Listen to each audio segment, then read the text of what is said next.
Yo, what's up guys? Ako nga pala si Pilipong at isa akong tambay. Ang hobby ko nga pala ay mag-inom mag-isa kaysa problemahin ang problema ng iba.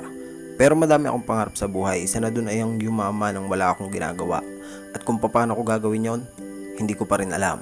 Pero kapag nalaman ko, ikukwento ko rin naman sa inyo.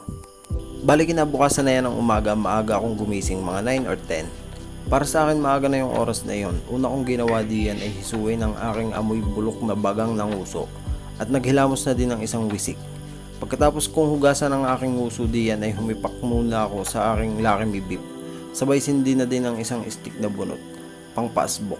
Habang asbok ang aking uso ay naisipan kong maglinis na lang ng bahay, total wala din naman akong ibang gagawing tama. Hindi ako tamad, hindi rin ako masipag, tamang nasa banayad na sitwasyon lang.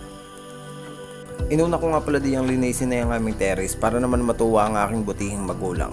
At nung nararapat ng linis ng terrace ay oras na para magpakitang tao sa video na ako din naman ang gumawa. Pwede kayong mainis pero hindi kayo pwedeng makialam dahil ako ang bida sa kwento na ako din naman ang gumawa. Bali wala din namang kwenta itong video na to kaya wag nyo na lang panoodin. At pagkatapos kong linisin ang buong bahay ay naisipan ko na din na linisin ang aking baluarte. Ika nga'y kwarto. Isa sa pinakamahirap linisin na yung aking kwarto dahil 70 puting palapag ito. In short, baba taas. Ika nga'y magpakitang tao sa kwento ng sariling buhay. At yan, nagwalis-walis lang din naman ako diyan sa taas ng aking baluarte na ako din naman ang nagkalat. Bali dahil nga scripted lang ito, nilagyan ko lang din naman yan ng gabok para masabi naman na naglinis talaga ako. Tapos winalis-walis ko lang din. Wala lang, trip-trip lang. At yan, pasikat ako diyan, minap ko lang ang hagdan, kala mo na may tunay, baka munay.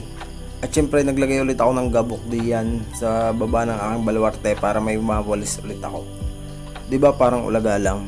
At pagkatapos kong magkunwari na masipag ako, ay magpapalit na din ako ng bedsheet para may tubal na naman na lalabahan ng aking butihing magulang.